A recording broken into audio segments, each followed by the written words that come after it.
지금부터는 이제 30회 기출문제 지문을 한번 어떤 식으로 문제가 나왔고 이 문제들이 지금 3년 전에 기출문제니까 출제위원 손에 이제 10일 뒤에 출제위원 손에 이 문제들이 들어가요. 그런 출제위원들은 최근 3년치 기출문제를 받아가지고 그걸 참고로 해가지고 우리 이번 시험 문제를 출제해요. 그래서 출제는 시험 10일 전에 출제가 돼요. 우리 시험 보기 10일 전에 출제되니까 아직 시험 출제 안 됐어요. 아직 출제위원 선정도 안 됐어요. 선정이 안 됐고 그리고 또 지금 모르겠어요. 작년에 시험 보신 분들 중에서 50명이 모의 테스트용으로 들어갈지 안 들어갈지는 모르겠어요. 그래서 예전에는 작년에 시험 보신 분들 중에서 점수가 조금 좋았던 분들 50명을 선택해가지고 전국에서 50명을 선택해서 그분들이 어느 장소에 모여서 사전에 시험을 13번을 시험을 봐요. 그분들이 시험을 3번을 보고 통계를 내가지고 어느 정도 평균치가 나오면 그걸 실제 기출문제로 출제를 해요. 이런 식으로 출제를 하고 있었어요. 근데 올해는 작년에는 아마 안 들어간 걸로 알고 있어요. 코로나 때문에. 근데 올해는 어떨란가 모르겠어요. 그럼 이제 기출문제 지문 한번 봐보죠. 이제 지방교육세와 지방의 소득세는 그러면 지방의 교육세나 지방의 소득세는 둘 다 보유 단계에서 부담할 수 있는 세목입니다. 그럼 이제 연습을 해야죠. 지방의 교육세는 무슨 단계와 무슨 단계에서 그랬는가요? 취득 단계와 보유 단계. 실수하시면 안 돼요. 지금부터는 이건 실수가 아니라 모르는 걸로 간주하는 거예요. 지금부터 이게 기출문제인데 이걸 못 풀어버리면 시험장에서 진짜 못 푼다는 얘기예요. 이런 문제는. 네, 지방의 소득세는 보유 단계와 양도 단계. 그러면 이 두 개는 둘 다 보유 단계에서 부담할 수 있는 세목입니다. 그럼 맞는 거예요. 그래서 3년 전에 보유 단계 문제가 나왔다는 이야기는 올해는 양도 단계를 낼 수밖에 없는 거예요. 그래서 우리는 계속 이번 연도에는 양도 단계만 그거라고 연습했던 거예요. 그 양도 단계. 그래서 모의고사 문제도 양도 단계를 내고 또 다음 주 동영 3주차 1번 문제도 양도 단계 문제예요. 그런데 이렇게 했는데도 못 푼다. 그러면 이제 방법은 없어요. 이제 못 푸는. 보유 단계까지는 이미 시험에 나왔어요. 취득 단계도 시험에 나왔고 보유 단계도 이미 나왔으니까 이제 나올 수 있는 건 양도 단계 요거 하나 남았던 거예요. 그다음 문제 2번에서는 그 재산에 대하여 부과되는 지방세를 골라라. 그러면 그 재산에 부과된 지방세는 총 5개가 있었네요. 자, 이걸 연습을 해요. 이걸 지금쯤은 암기돼 있어야 돼요. 그 재산에 대한 부과되는 지방세는 재산세. 또 하나가 자동차세. 재산세와 자동차세. 또 하나는 지역 자원 시설세. 그다음에 또 하나는 이제 재산세에 부과되는 무슨 세에 그래야 된가요? 재산세에 부과되는 지방교육세, 지방의 교육세입니다. 또 하나는 자동차세에 부과되는 지방교육세가 그 재산에 부과된 세금입니다. 그럼 그 재산에 부과된 세금이니까 취득세에 부과되는 지방교육세는 그 재산에 부과된 세금에 들어가지 않는다. 그럼 이번은 X가 됐네요. 이제 3번은 이제 여기서는 그 재산에 대하여 부과되는 국세입니다. 그 재산에 대하여 부과되는 국세는 하나, 둘, 3개밖에 없네요. 그 재산에 부과된 국세들은 먼저 상속세. 상속세라는 세금과 증여세라는 세금과 또 하나가 종합부동산세. 종합부동산세라는 세금이 있습니다. 상속세와 증여세와 종합부동산세가 있습니다. 그래서 그 재산에 부과된 국세는 종합소득세는 그 재산에 부과된 세금에 들어간다? 안 들어간다? 안 들어갑니다. 그다음에 지역자원시설세는 그 재산에 부과된 지방세에 해당한다. 이제 5번부터는 우리가 배우지도 않았던 이의신청 제도네요. 이의신청이나 심판 청구를 할 수가 없다 그랬네요. 그럼 과태료 가보죠. 과태료 부과처분은 과태료는 세금이 아니에요. 세금이 아니기 때문에 심판 청구나 이의신청을 할 수가 없습니다. 없어요. 세금이 아니기 때문에 안 돼요. 그런데 이의신청이라는 것은 만약에 세법에서 이의신청이라는 건 선택사항이에요. 이의신청은 반드시 한다는 이야기인가? 해도 되고 안 해도 된다는 이야기인가? 해도 되고 안 해도 됩니다. 근데 심판 청구는 강제 규정이에요. 심판 청구는 강제적입니다. 그러면 심판 청구는 강제적이라는 이야기는 반드시 하셔야 됩니다. 그래요. 심판 청구는 반드시 강제적으로 하셔야 됩니다. 그럼 법원에 소송을 하려면은 이의신청하고 소송하라는 이야기인가? 심판 청구를 한 다음에 하라는 이야기인가? 심판 청구한 다음에 법원에 소송을 하셔야 됩니다. 이제 6번으로 가보죠. 근데 심판 청구는 내가 이제 법원에 내가 여기 심판원이라는 데가 있죠. 조세 심판원. 조세 심판원에 심판 청구를 하게 되면 세무 공무원은 자기가 이길지 질지 모르니까 압류를 하겠는가, 압류를 못 하겠는가요? 못해요. 일단 심판 청구를 한다. 그러면 내가 소송을 제기한다. 우리 국민들이 소송을 제기하면 정부는 그래 소송했으니까 그냥 우리가 세무 공무원은 가만히 앉아서 기다리고 있는가요? 할 일 하고 있는가요? 자, 그럼 압류한다, 압류 안 한다? 압류? 하는 거예요. 압류 안 하는 거 아니에요. 압류는 해요. 그럼 심판 청구를 하더라도 압류를 할 수 있어요. 압류를 할 수 있는데 그 압류한 재산은 매각은 지금 심판 청구 소송 중에는 그 압류한 재산을 매각할 수 있겠는가? 매각은 안 되겠는가? 안 돼요. 매각은 안 돼요. 그러면 매각은 안 되는데 만약에 정부가 이겼어요. 자, 정부가 이겼어요. 심판 청구의 결정이 있으면 정부가 이겼으면 압류한 재산을 이제 일정 시간까지 공매 처분을 보류할 수 있어요. 공매 처분이라는 것은 압류한 재산을 매각하는 걸 보류하는데 이 보류하는 시간이 60일이 아니에요. 60일이 아니라 30일 동안만 보류시켜 주는 거예요. 30일 지나면 팔아버려요. 그래서 60일 동안 보류해 주는 거 아니에요. 2달 동안 기다리는 게 아니라 몇 달만 기다려주는가? 한 달만 기다려줘요. 무조건 한 달 안에 돈 안 내면 팔아버린 거예요. 이제 7번은 자, 이의신청이나 심판 청구를 이제 언제까지 하는지 이제 날짜를 먼저 볼게요. 이의신청이나 심판 청구는 정부가 나에게 부당한 고지서를 보내면 내가 불만이 있다고 느끼면 불만이 있다는 걸 안 날로부터 90일 이내만 이재기나 심판 청구를 할 수 있어요. 그럼 정부가 우리 집에 고지서를 보내면 나는 그 고지서를 받고 열받으면 며칠 안에 불복을 제기하라는 얘기인가? 90일 안에 불복을 제기하시면 돼요. 근데 불복을 제기하려고 딱 불복 서류를 들고 세무서로 가고 있는데 갑자기 천재지변이 발생해 버렸네요. 천재지변이 발생이 돼서 도저히 이재기 신청서를 정부 기관에 갖다가 낼 수가 없네요. 그러면 그 사유가 끝날 때까지는 기다려줘야 되는가 안 기다려줘야 되는가? 그럼 기다려야죠. 90일이 넘었더라도 천재지변으로 인하여 불복을 제기할 수 없을 때는 일정 시간을 연장을 해줘야 돼요. 그런데 그 사유가 소멸된 날로부터 이제 며칠 이내에 불복을 다시 할 수 있냐면 14일이에요. 이거는 14일이 10일이 아니라 14일이에요. 14일 안에 불복을 제기할 수 있습니다. 이제 8번 같은 경우는 그 신청 금액이 1,000만 원 미만이고 또 국세는 3,000만 원 미만이었을 때는 소액이기 때문에 금액이 얼마 안 되기 때문에 변호사나 공인회계사나 세무사를 대리인으로 선임을 안 해도 돼요. 금액이 작았을 때는 가족 중에 한 사람을 대리인으로 할 수도 있습니다. 금액이 적어서 그래요. 지방세는 1,000만 원까지는 가족 중에 한 사람이 대리인이 될 수 있고 국세는 3,000만 원 미만이었을 때는 가족 중에 한 사람이 대리인이 될 수가 있겠습니다. 그래요.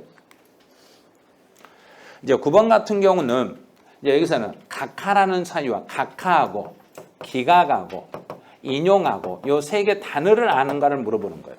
자, 이거는 민법하고 아마 등기법에서 이미 배웠을 거예요. 각하한다.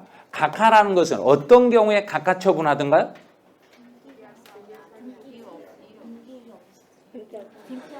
자, 요건에 하자가 있을 때. 요건에 하자가 있다는 이야기는 정부가 봤을 때 그 사람이 청구를 해야 되는데 며칠 안에 이의제기를 해야 되는데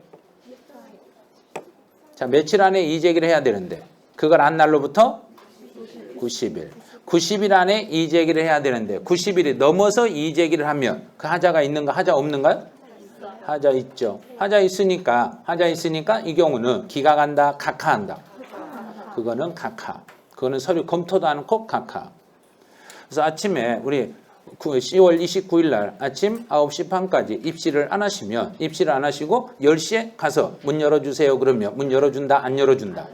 그건 기각이다, 각하다. 각하예요. 자기 하자예요. 제가요 늦잠 자서요. 안 돼요. 그거는 시험 볼 수 없어요. 서류를 그러면 등기 서류를 신청할 때 세금 낸 납부 영수증을 제출하지 않으면 하자가 있다, 하자가 없다. 하자 있다. 하자가 있으니까 하자 있는 서류는 받는다, 안 받는다. 안 받는다. 그럼 기각한다, 각하한다. 그게 바로 각하 처분입니다. 그래서 하자가 있으면 각하가 되는 거예요. 하자가 있으면. 뭔가 요건이 불비하면 이게 각하 처분이 돼요. 그다음에 기각이라는 건 검토를 해봤더니 당신이 불만이 있다고 서류를 제기해서 내가 봤어. 검토 후에 거절하는 것을 이걸 기각이라고 그래요. 검토를 해봤더니 그래 당신이 불만이 있다고 불만을 청구했는데 불만 없는데? 내가 확인해 보니까 당신 생각이 잘 틀렸는데요? 이게 거절이에요. 그러면 청구가 이유가 없다고 인정이 되면 자 청구가 이유가 없다고 인정이 됐다는 이야기는 서류 검토했다, 검토 안 했다? 했다. 검토해보고 이유가 없다고 인정이 되면 각하한다, 기각한다. 자, 이거는 기각 결정을 합니다. 그럼 뭐 틀렸다는 이야기. 각하라겠으니까. 봐요. 이런 것까지만 문제를 내는 거예요. 자, 인용이라는 것은 검토해보고 검토 후에 수용한다. 검토 후에 우리가 잘못했네요. 당신 말이 맞네요. 그러면 수용한다. 그게 인용한다. 인용이라는 이야기는 내가 정부에게 이의제기를 했더니 내가 이의제기한 자료를 정부가 그대로 인정한다. 그게 수용이에요. 그래서 인용한다 이 말은 내가 졌다는 이야기인가 이겼다는 이야기인가? 이겼다. 내가 이겼다. 이겼어요. 인용은. 그런데 혹시라도 우리의 의견은 인용입니다. 우리의 의견은 기각입니다. 우리의 의견은 각하입니다. 이렇게 했어요. 아무 말도 안 해놓고 소송을 제기하면 저희들의 의견은 기각입니다. 그러면 내가 지금 기분이 나빠야 된가요? 기분이 좋아야 된가요? 나빠야죠. 아니 왜 내가 열받아 불만이 있다면 왜 안 들어주냐고. 그럼 가만히 있는가? 또 위로 올라가는가? 또 위로 올라가죠. 그래서 단계로 계속 올라가는 거예요. 끝에 가서 법원까지 가는 거예요. 법원에 가려면 반드시 심판 청구를 하고 가야 된다, 안 하고 가야 된다? 하고 가야 된다. 그래서 시험 문제에서 만약에 즉시 행정소송, 법원에 소송할 수 있습니다. 그러면 틀렸어요. 옛날에는 갈 수 있었어요. 지금은 절대 못 가요. 이제 10번부터는 그렇게 어렵지 않아요. 상속을 받았을 때는 상속 개시를 취득일을 합니다. 맞았네요. 이제 11번. 공매 방법으로. 공매는 누구를 통해서 거래가 이루어졌으니까 국가를 통했으니까 사실상 잔금 지급일과 등기일을 비교했을 때는 둘 중에 빠른 날입니다. 이제 12번 이거 참 어려워요. 오늘 이제 시험에 나왔던 지문이에요. 건축물을 건축했는데 사용 승인서를 내주기 전에 임시 사용 승인을 먼저 받아버렸네요. 먼저 임시 사용 승인을 받았으니까 임시 사용 승인을 받은 날과 사실상 사용일을 비교해서 둘 중에 빠른 날로 갑니다. 맞았네요. 그런데 여기서 사용 승인서와 임시 사용 승인 둘 다 불가능해요. 둘 다. 사용 승인이나 임시 사용 승인을 둘 다 받기가 어려우면 어느 날을 기준으로 삼아라 그랬던가요? 사용이 가능하게 된 날과 사실상 사용일 중 빠른 날. 이걸 가지고 오늘 시험 지문을 출제했던 거예요. 기존의 기출문제 지문을 가지고 오늘 시험 문제를 만들었던 거예요. 이제 문제 13번 문제는 재산 분할이네요. 그럼 취득세에서 재산 분할은 지금 내 앞으로 뭐에 물건값에 대한 세금을 내놔라, 등기값만 내놔라. 등기값만. 그러면 당초 취득일이 아니라 등기 한 날을 취득일로 잡습니다. 그러면 13번 X. 이제 14번은 매립이나 간척으로 토지를 원시 취득했어요. 이것도 오늘 시험에 나왔던 거죠. 매립이나 간척으로 토지를 원시 취득했을 때는 뭘 인정을 받으면? 공사가 끝났다는 거. 등기일이 아니라 공사 준공인가일입니다. 그럼 X가 되네요. 15번. 상속으로 건물을 취득했을 때, 그러면 건물은 상속으로 건물이니까 농지가 아닌 걸 상속을 받았으면 2.8. 틀렸네요. 네, 16번 같은 경우는 사회복지법인이 비영리단체네요. 비영리단체가 증여를 받으면 2.8. 맞았네요. 네, 세 번째는 공유수면을 매립으로. 그런데 여기서 주의할 것은 조세특례 제한법, 지방세 특례 제한법은 고려하지 않는다. 이 말은 감면은 없다 이 말이에요. 감면이 아니다. 감면이 없는 상태니까 공유수면의 매립은 무슨 취득이니까? 원시 취득이죠. 원시로 취득했을 때 세율은 2.8. 맞았네요. 이제 18번. 주택 가격이 6억 원이다. 6억. 자, 오늘 문제는 6억 초과 9억 이하를 냈죠. 근데 여기는 6억이라겠네요. 유상으로 주택을 유상으로 거래했을 때는 몇 프로가 되는 거고. 유상 6억이면 1%. 틀렸네요. 그다음에 9억을 초과하면 3%. 근데 6억에서 9억 사이가 되면 취득가액 곱하기 2 나누기 3억 빼기 3 곱하기 100분의 1 그래야 퍼센트가 나오는 거죠. 그다음에 19번 유상거래를 원인으로 농지를 유상으로 거래했네. 농지를 유상으로 거래하면 3%. 농지가 아닌 걸 유상으로 거래하면 4%. 이제 20번은 공동주택을 개수했다. 오늘 통영에 냈던 지문이네요. 공동주택을 개수해서 시가 표준의 9억 이하의 주택은 취득세를 부과하지 않는다. 단 대수선은 포함한다. 제외한다. 제외한다. 그럼 맞았네. 21번. 형제간에 부동산을 교환했네요. 그럼 부동산을 교환했으면 취득세는 부과한다. 부과되지 않는다. 부과한다. 부과하는데 여기서 교환은 형제간의 부동산을 교환했으니까 유상승계로 봐라. 무상승계로 봐라. 유상승계 취득으로 봐서 과세라. 그런데 부과하지 않는다 그랬으니까 틀렸네요. 네, 직계 존속 부모로부터 주택을 증여받았네요. 증여받았으니까 너는 부과한다. 부과되지 않는다. 부과한다. 부과하는데 이걸 유상으로 봐라. 증여로 봐라. 증여니까 증여니까 무상승계 취득입니다. 유상이든 무상이든 상관없이 부과한다. 하지 않는다 그랬으니까 또 틀렸네요. 이제 파산선고 처분으로 부동산을 취득했네요. 그럼 파산선고 처분으로 취득했으니까 취득세는 부과한다. 부과되지 않는다. 부과한다. 부과되지 않는다 그랬으니까 틀렸네요. 부과하는데 유상승계 취득으로 봐서 부과하겠습니다. 네, 24번은 조합원용으로 부동산을 취득했어요. 조합원용으로 취득했으니까 취득세를 부과한다. 부과되지 않는다. 부과한다. 부과하는데 누구에게 세금을 부과한다. 조합원에게 부과하겠습니다. 그러면 부과하지 않는다 그랬으니까 틀렸네요. 25번은 납세지가 나왔네요. 그래서 부동산에 대해서 등록면허세 납세지는 부동산 소재지. 맞았죠? 부동산 소재지가 여기가 확인이 안 되면 부동산 소재지 확인이 안 되면 그 다음에는 등록 관청 소재지. 그래서 오늘 지문은 등록 관청 소재지를 문제로 냈던 거예요. 그다음 26번은 이제 등록을 하려는 사람은 신고는 안 했지만 등록하기 전에 납부만 해버리면 등록한 걸로 본다, 안 한 걸로 본다. 한 걸로 보니까 무신고 가산세는 부과한다, 부과되지 않는다. 부과되지 않는다. 그럼 26번은 X네요. 이제 27번은 담당 공무원의 착오로 등기가 잘못됐네.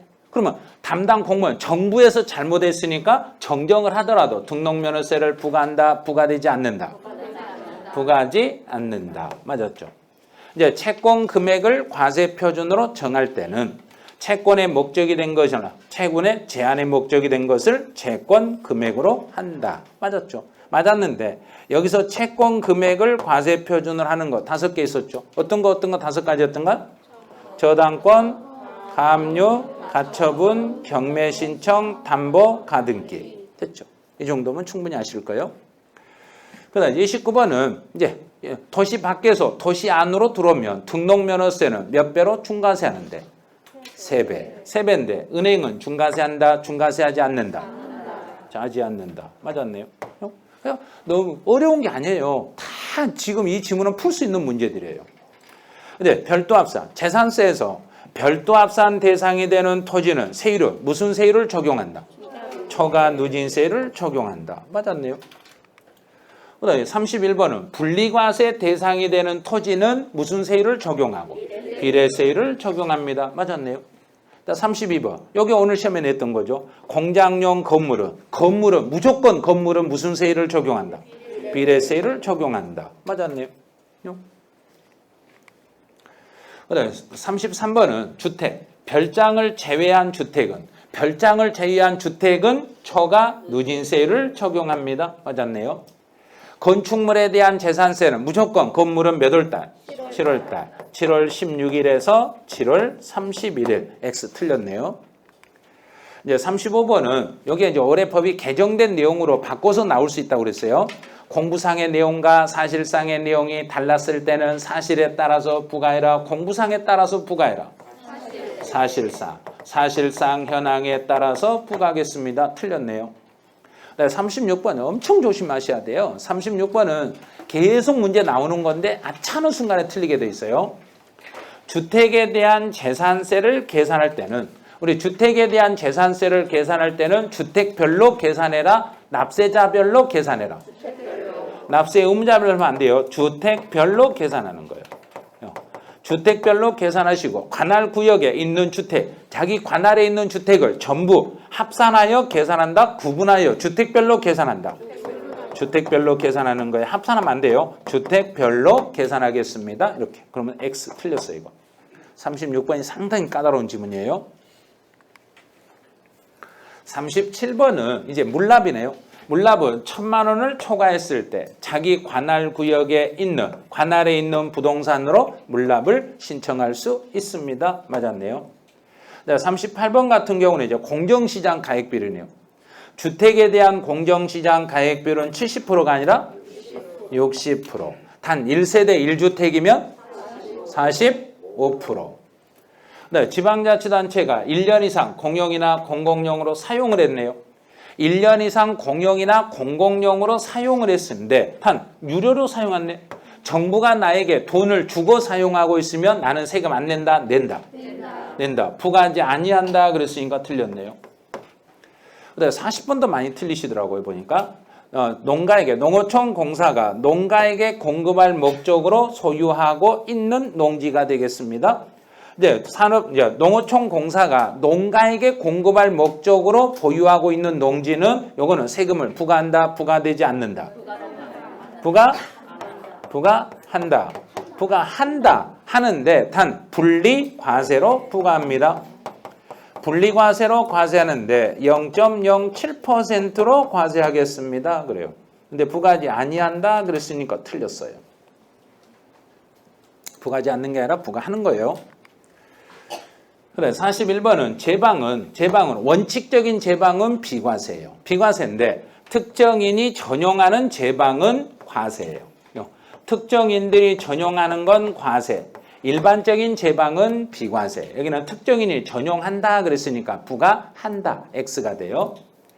이제 군시설 나왔네요. 통제 보호구역에 있는 군시설은 원칙은 비과세지만 전탁, 개인의 사적인 재산에 대해서는 과세 대상입니다. 그런데 부과하지 아니한다 그랬으니까 틀렸네요. 통제 보호구역에 있는 땅이라고 해서 무조건 부과하지 않는 게 아니라 전탁, 과수원, 개인의 사적인 재산인 대지에 대해서는 이건 과세 대상입니다. 이렇게. 이제 43번은 최종님이나 시험님은 정부에서 특별히 관리하는 나무들이기 때문에 부과하지 않습니다. 이건 맞았어요. 네, 44번은 이거 종부세 문제인데 이것도 상당히 어려워요. 종합부동산세에서 공원, 자연, 환경지구, 환경지구 안에 있는 임야는 무슨 과세로 과세하니까? 분리과세죠. 분리과세 대상이 돼요. 그러면 종합부동산세 대상이 되는 것은 주택과 토지입니다. 근데 이 주택 중에서는 별장은 제외합니다. 종부세 대상에서 별장은 제외하고 토지는 종합합산 토지와 별도합산 토지로 갑니다. 종합합산 토지와 별도합산 토지만 종부세 대상이니까 분리과세되는 토지는 종부세 대상은 된다, 안 된다? 안 된다. 안 된다. 납세무가 있다고 했으니까 틀렸어요. 분리과세 대상은 납세무가 없습니다. 이거 많이 틀리시네요. 조심하셔야 되는 거. 네, 45번으로 가보죠. 45번은 1세대 1주택자는 세액공제를 받을 수 있는데 연령에 따른 세액공제와 보유기간에 따른 세액공제를 합하여 최고 한도 몇 프로까지? 80%까지 받을 수 있습니다. 그럼 X가 돼요. 70이 아니라 80이에요. 네, 46번은 작년에도 시험에 나왔던 지문이에요. 3년 전에 나왔는데 작년에도 나왔어요. 이제 문화재보호법 그 법률에서 어떤 특정한 법률에서 지정되는 이런 주택들은요. 그 법률로 특별히 지정한 주택들은 주택수 계산에서 종부세 대상에서 주택수의 범위에 포함한다, 포함하지 않는다. 포함되지 않는 것으로 본다. 맞았어요. 그 법률에서 특별히 지정하는 주택들은 종부세를 물리지 않습니다. 네, 47번은 그럴듯해요. 이제 400만 원이다. 종부세가 400만 원이면 분할 납부는 가능하다, 불가능하다? 가능하죠. 가능은 해요. 가능한데 400만 원이니까 최대 얼마까지는 가능하다? 150. 500이 안 넘었으니까 250 초과니까 150을 몇 개월 동안 분할할 수 있다? 6개월이에요. 그럼 틀렸어요. 2개월이 아니라 6개월이에요. 이제 48번은 하나의 주택을 여러 사람이 공동으로 가지고 있네요. 1주택을 공동으로 소유하고 있을 때는 그중에 한 사람 집으로 봐라, 각자 집으로 봐라. 각자. 종부세에서는 각자가 그 집을 소유한 것으로 보겠습니다. 그럼 맞았어요. 49번이요. 49번은 이제 부담부 증여가 나오네요. 부담부 증여에서는 딱 두 개로만 연결하세요. 채무를 인수했을 때. 상대방의 채무를 인수하면 인수한 만큼은 양도. 채무인수 이외. 채무인수를 제외한 나머지 채무인수 이외는 증여. 채무인수는 양도. 채무인수 이외는 증여. 그럼 여기서는 채무에게 해당하는 부분에서 제외한다. 이 말은 뭐냐면 이제 수증자에게 인수되지 아니한 것으로 추정되는, 그러면 인수되지 아니한 것으로 추정되는 그랬으니까 배우자나 직계 좀비속 간의 거래는 채무를 인수했더라도 배우자나 직계 좀비속 간에는 확인을 한다, 확인을 안 한다. 확인한다. 배우자나 직계 좀비속은 확인한다. 확인하는데 인수되지 아니한 것으로 추정했다는 이야기는 확인이 됐다, 확인이 안 됐다. 확인이 안 됐으니까 뭘로 본다? 증여. 그러면 채무에게 해당하는 부분에서 빠지고 증여로 보겠습니다. 그럼 이 말이 맞는 말이에요. 이렇게 복잡하게 내는 거예요, 이거는. 자, 50번부터는 기준시가 문제인데 이 기준시가 문제는 작년에는 시가 표준액으로 전환시켜서 문제를 출제했어요. 이제 지가가 급등 우려가 있네요. 지가가 급등할 우려가 있으니까 정부가 그냥 일반적으로 개별 공시지가를 발표하겠는가요? 우리도 올려서 발표하겠는가요? 올려서. 그래서 배율 방법에 따라서 평가한 가액을 기준시가랍니다. 급등 우려가 있으니까 그만큼 배율, 일정한 배율을 급등 우려 있는 데는 더 높은 배율을 적용해 버리게 돼 있어요. 맞는 거예요. 그다음 51번은 아직 새로운 기준시가가 발표되기 전에, 기준시가가 발표되기 전에는 직전치를 갖다 쓰시면 돼요. 직전 연도에 적용하던 걸 갖다 쓰시면 돼요. 그래서 51번도 맞았어요. 경락 가액이 개별 공시지가보다 낮았다. 그러면 경락 가격은 개별 공시지가보다 낮았다는 이야기는 정부 고시가보다 경락 가액이 낮았으니까 기준시가도 그만큼 더 낮춰야 된다는 이야기인가, 높여야 된다는 이야기인가? 정부 자기들이 거래하면서 기준시가보다 낮췄으니까 개별 공시지가에서 그 차액만큼을 차감한 금액으로 가요. 그럼 곧 경락가액을 기준시가로 하겠다 이 말하고 똑같은 말이에요. 맞는 지문이에요.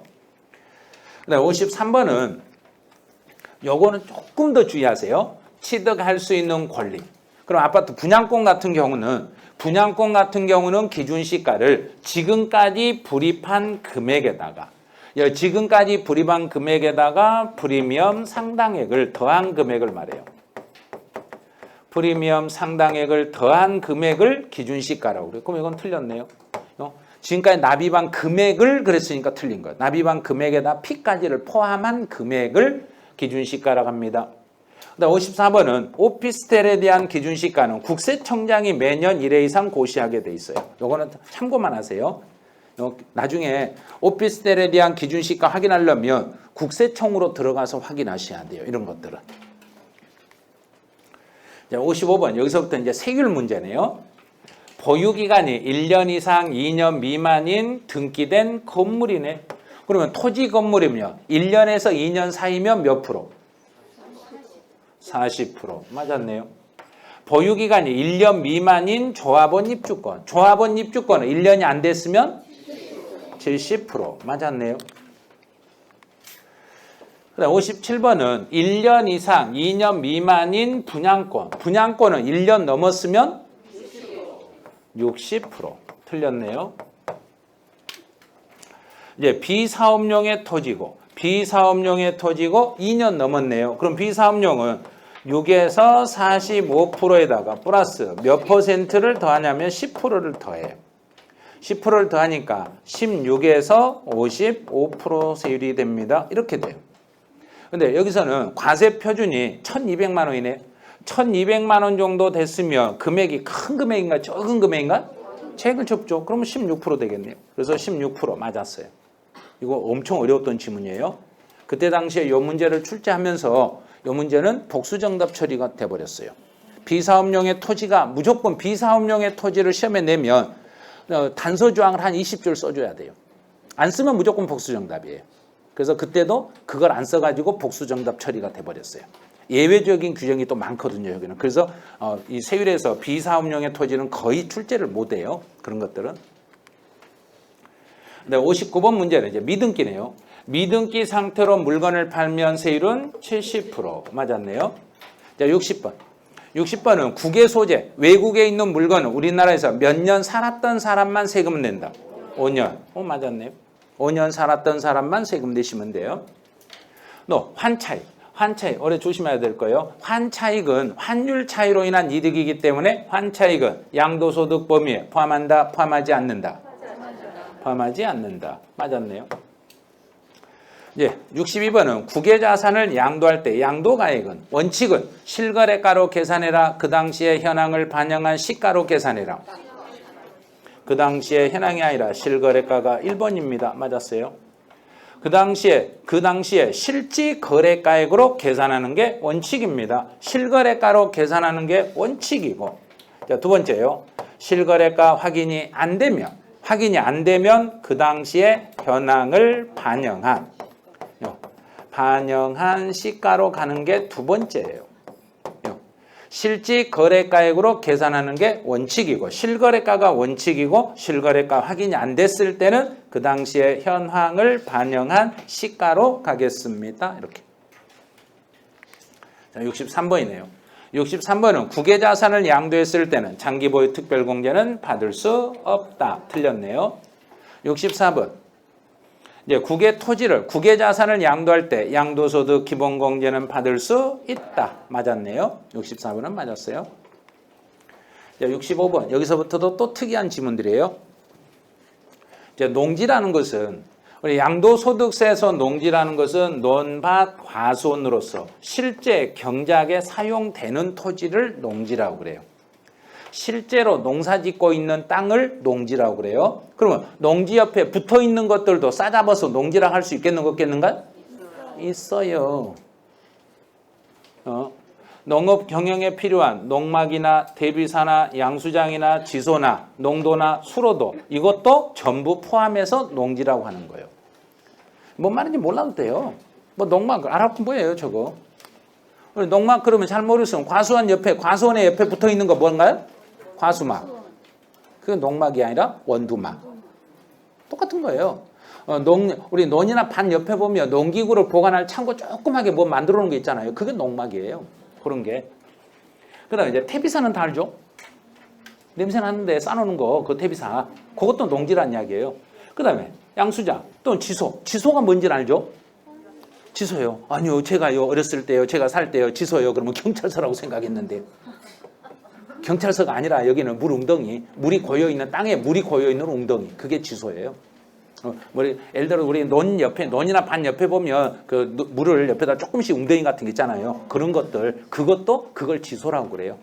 그래서 우리 어디 산에 갔다 내려다 보면 어디 무슨 소하고 막 써 있잖아요. 여기는 무슨 소, 선녀가 놀던 뭔 소 막 하고 그 물 웅덩이란 소리예요. 깊은 웅덩이란 소리예요. 그게. 그래서 이 지소 같은 경우도 이것도 농지 속에 들어가는 거예요. 그 농도나 수로 같은 것도 이런 것도 농지에 포함할 수 있어요. 이것도 다 농사 지을 때 필요한 것들이니까 전부 다 농지 속에 들어갑니다. 그럼 이건 맞았어요. 66번은 요거는 올해 시험 볼 때 주의하셔야 돼요. 경작상 필요에 의하여 농지를 교환했어요. 경작상 필요에 의해서 농지를 교환했어요. 그러면 몇 년 농사 짓고 사세요? 그랬던가? 3년 이상 농지가 있는 장소에서 농사 짓고 살으셔야 되고, 만약에 비과세를 받고 싶으면 쌍방 토지가액의 차액이 큰 편에 얼마 이하여야 되고 4분의 1 이하가 되면 비과세를 받을 수 있습니다. 그러면 만약에 차액이 3분의 1이면 비과세 혜택을 받는다? 못 받는다? 못 받는다. 5분의 1이면 받는다. 자꾸 연습했던 거 이제 알겠죠? 왜 연습을 하고 있었는지. 그다음에 67번. 요거는 67번 내용은 요 내용은 공법에 나온 내용이에요. 이제 농지, 직선거래 30km 이내에서 살면서 본인이 자기의 노동력으로 2분의 1 이상을, 그럼 반절 이상을 자기가 농사 짓고 있네? 자기의 노동력으로 자기가 농사 짓고 있으면 이 농지는 사업용이다, 비사업용이다? 자기가 농사 짓고 있다니까요. 사업용. 그래서 비사업용 토지에서 제외합니다. 자기가 농사 짓고 있는데 무슨 비사업용이에요? 비사업용이면 세금 10% 더 내야 되는데. 참. 아니, 내가 내 노동력을 50% 이상을 내가 노동력을 투자했다니까. 내가 직접 농사 짓고 있고 막 땅 파고 했다니까요. 그러면 사업용으로 본다, 비사업용으로 본다? 사업용으로 보는 거예요. 그래서 비사업용에서 제외시켜 드립니다. 네, 맞았어요. 그런 거예요. 이제 68번 같은 경우는 이건 어떻게 되냐면 68번은 개발 제한 구역에 있는 농지입니다. 그러면 개발 제한 구역 안에 있는 농지입니다. 그랬어요. 그러면 실제로 개발 제한 구역에 있는 농지는 내가 거기서 농사 짓고 있든 농사 안 짓든 개발 제한 구역에 있는 것은 비사업용의 토지에 해당합니다. 그랬으니까 아니에요. 개발 제한 구역 안에 있는 농지는 예외적으로 사업용으로 봐주는 거예요. 개발 제한 구역에 있는 것들은, 개발이 제한된 지역에 있는 농지들은 요건 예외적으로 사업용 토지로 봐드리겠습니다. 그래요. 그다음 69번은 이제 비사업용.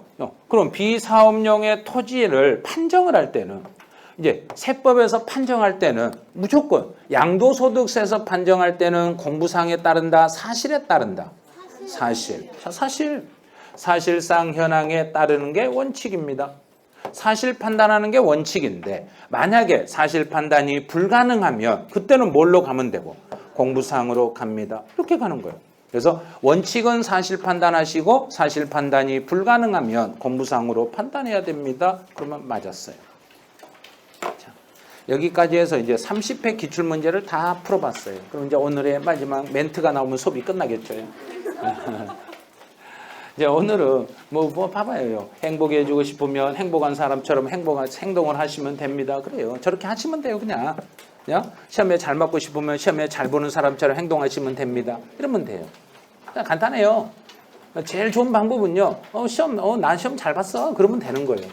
그리고 못 본 게 있으면 잘 본 척 했으니까 안 틀리면 돼요. 그렇잖아요. 문제 예를 들어서 내가 몇 개 맞는데 누가 어떻게 알아요? 우리 그 명단 공개하는 거 안 하는가? 안 하잖아요. 그러니까 번호만 쓰잖아요. 번호만. 그러니까 저 번호가 누구 건지 어떻게 알아요?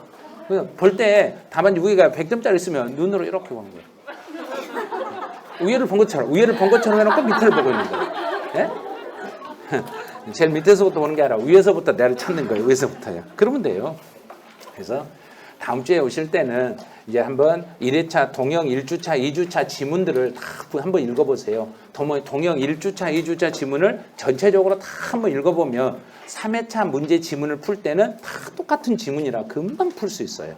그래서 지금까지 했던 문제들만 계속 반복을 해가지고 다시 한번 이제 3회차에서 또 점수 더 나올 수 있도록 그렇게 한번 해보시기 바라며 네, 여기서 마치죠. 수고하셨습니다.